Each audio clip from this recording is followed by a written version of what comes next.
Amigas, amigos, olá!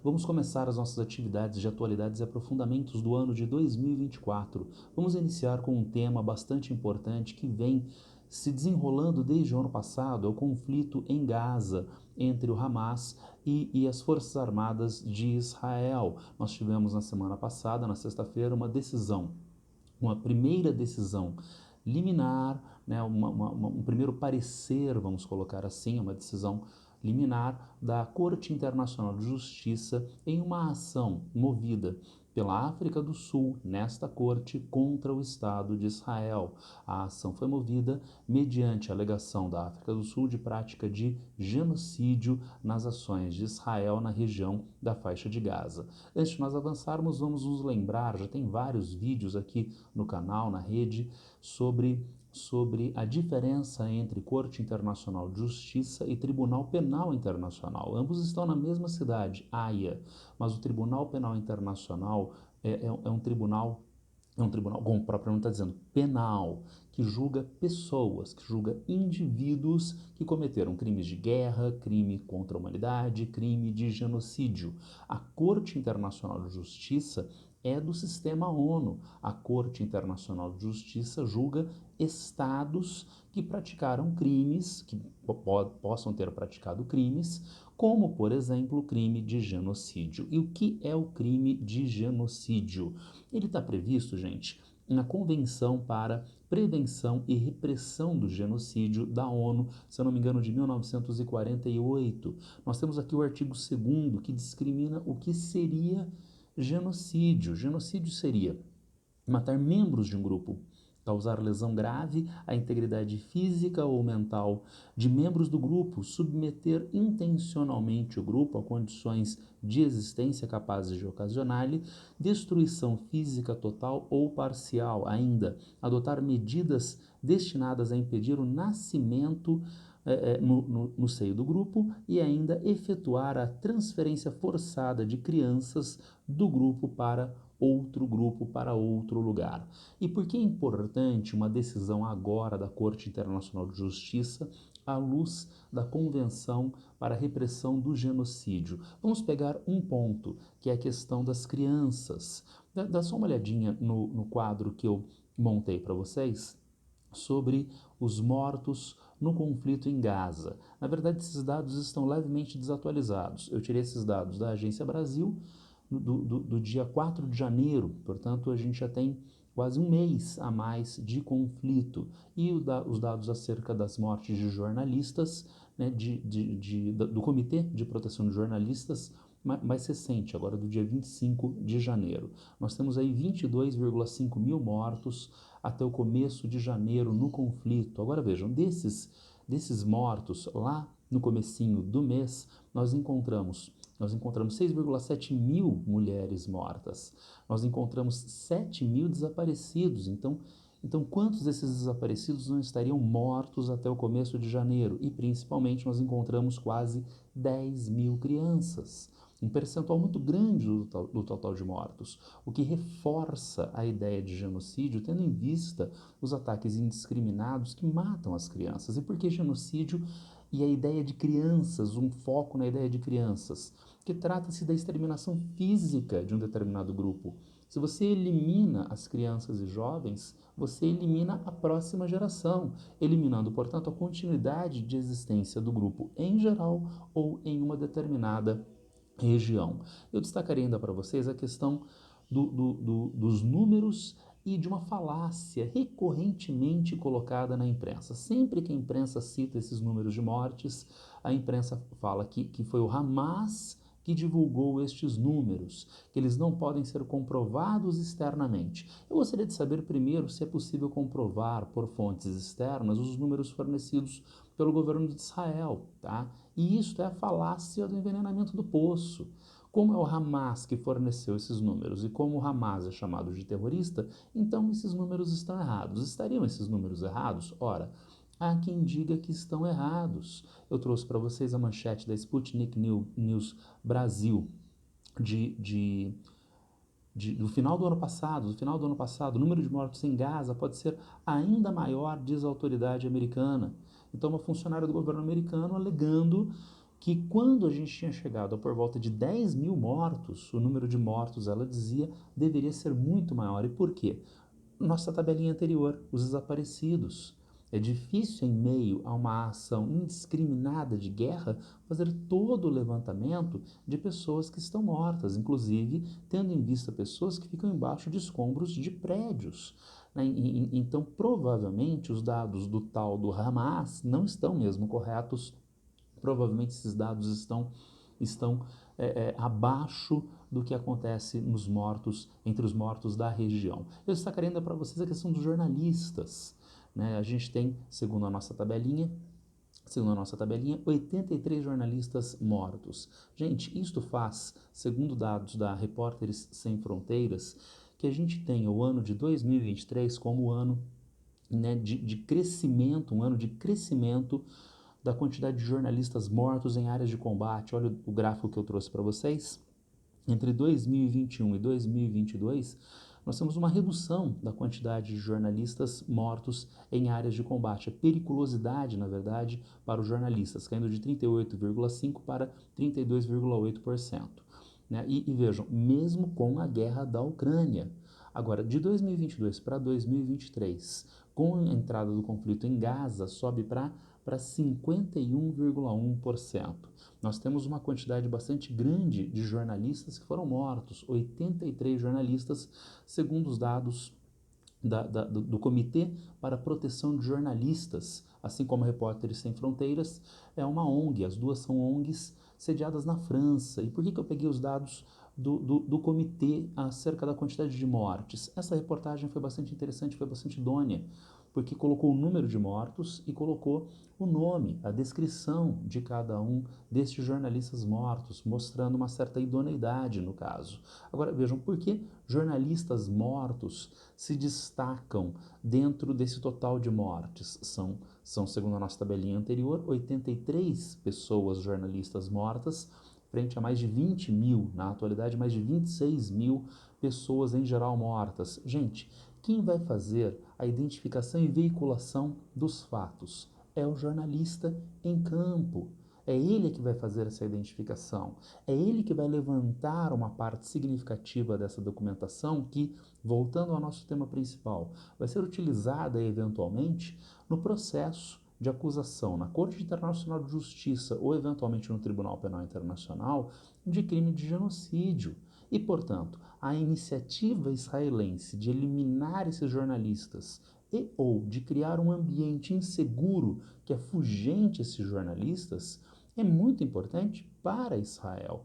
Joga contra a ideia de verdade e justiça, porque tira do campo aqueles que podem fazer todo esse levantamento de dados que evidenciem aquilo que evidencie de maneira documental aquilo que parece ser bastante óbvio, as práticas, entre outras, genocidas do governo israelense na atualidade. Não é só através de mortes, existem outras formas de intimidação que estão dadas pelo governo de Israel em relação à atividade dos jornalistas. A gente tem, do mesmo Comitê para a Proteção de Jornalistas, uma lista de países no mundo onde nós temos a maior quantidade de jornalistas presos. Veja, Mianmar, China e Mianmar lideram a lista, mas neste ano, né, na virada de 2023 para 2024, quem entra na lista? Israel. Veja, com o mesmo percentual, com a mesma quantidade de jornalistas e percentual do Irã. O Irã reconhecido internacionalmente como um país de governo autoritário, blá blá blá blá. Sim, verdade. Mas Israel está com a mesma quantidade e boa parte desses jornalistas presos lá na região da Cisjordânia e, portanto, sem relação com as atividades militares na região de Gaza, uma iniciativa evidente de intimidação dos jornalistas. Bom, voltando ao nosso parecer da Corte Internacional de Justiça, lembrando, é um parecer inicial, é resultado de uma primeira audiência entre a África do Sul e Israel. E qual foi o parecer final? Vejam, são 6 medidas que a Corte passa a exigir de Israel. Primeiro, Israel deve tomar todas as medidas possíveis para prevenir quaisquer atos que possam ser considerados de genocídio, e daí a Corte cita basicamente a própria convenção. Ainda mais, 2, Israel deve garantir que os seus militares não cometam quaisquer atos considerados de genocídio. 3. Israel deve prevenir e punir quaisquer comentários públicos que possam ser considerados incitamento ao genocídio em Gaza. Isso é muito interessante, porque existe uma extrema-direita muito forte na sociedade israelense e no atual governo de Israel.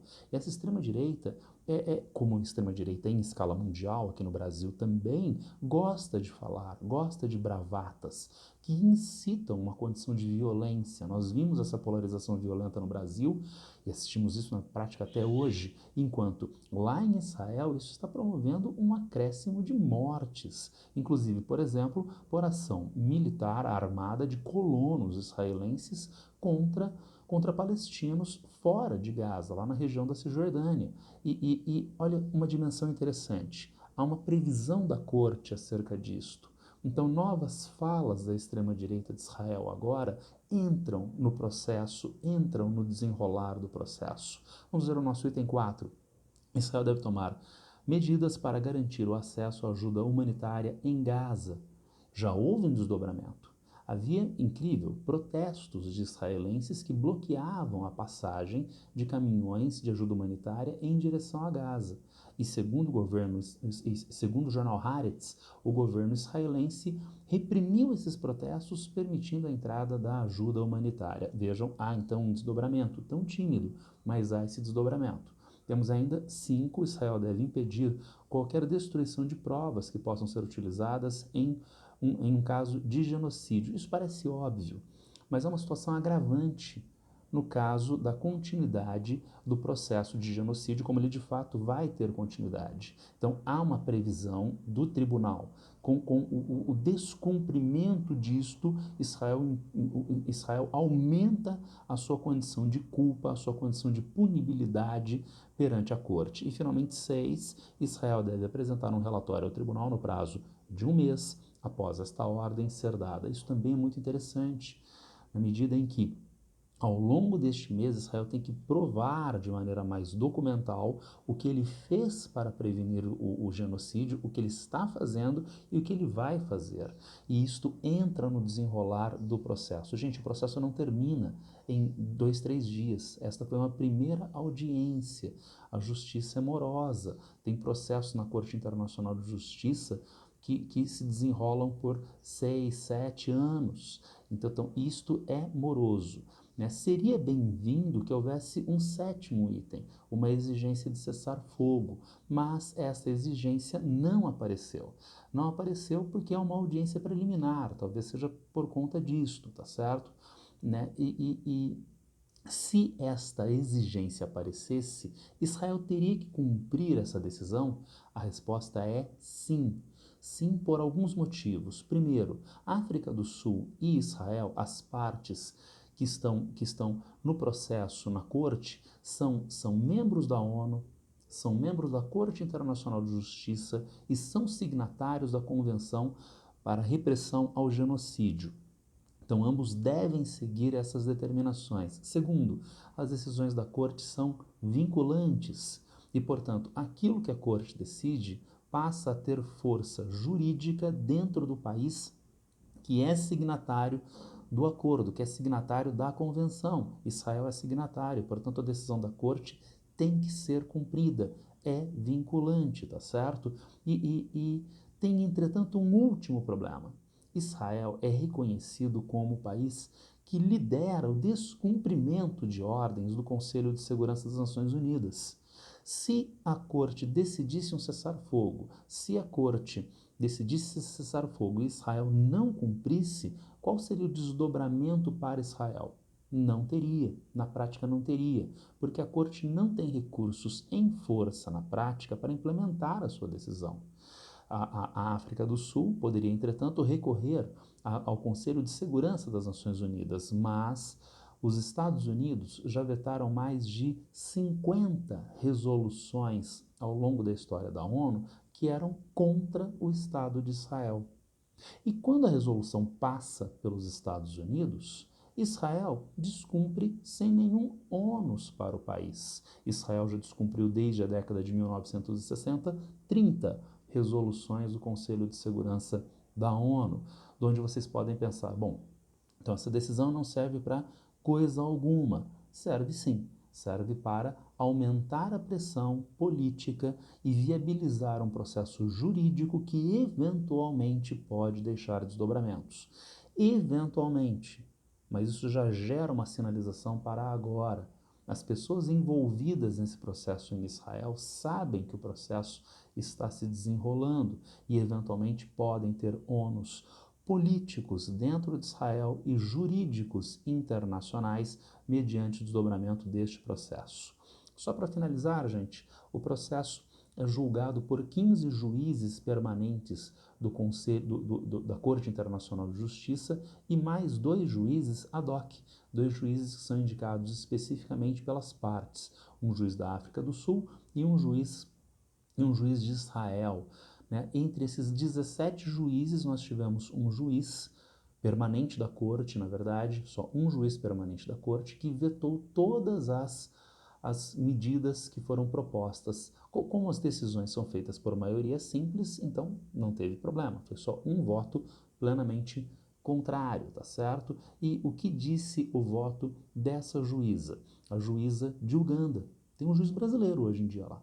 A juíza de Uganda votou e disse o seguinte: na minha respeitosa opinião divergente, a disputa entre o Estado de Israel e o povo da Palestina é essencialmente e historicamente política.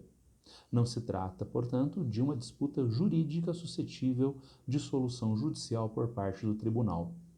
Não dá para entender uma posição como esta. Realmente é difícil a compreensão desta posição. Porque é um problema histórico? É um problema político? Mas isto elimina a dimensão jurídica? Não. Ainda mais porque a Corte acolhe a Convenção para a Repressão do Genocídio, convenção da qual Israel e África do Sul são partes. Então, de onde a querida juíza tira a ideia de que não há uma dimensão jurídica do processo? Mas ela dá uma solução, veja uma solução. Apelando a um acordo diplomático ou negociado, é a implementação de boa-fé de todas as resoluções relevantes do Conselho de Segurança por todas as partes envolvidas para encontrar uma solução permanente pela qual os povos israelita e palestino possam coexistir pacificamente. Então a solução tem que ser política e não jurídica. Política via Conselho de Segurança da ONU ou a Organização das Nações Unidas em geral. Mas eu acabei de citar 50 decisões que foram vetadas pelos Estados Unidos no Conselho de Segurança, 30 resoluções que passaram no Conselho de Segurança e Israel descumpriu. Será que ela não conhece isto? Não, ela conhece e, portanto, a juíza parece não agiu da forma mais adequada no seu julgamento. Bom, era isso que eu queria passar para vocês agora. Nós temos, então, um resuminho acerca da decisão da Corte Internacional de Justiça, alguns aspectos relacionados, alguns desdobramentos potenciais. É um assunto bastante complexo, é um assunto bastante polêmico. Quem tiver algum problema, alguma dúvida, alguma crítica já sabe, é só me encontrar a qualquer tempo aqui nas redes sociais. Abraço para todas e todos e boa sorte.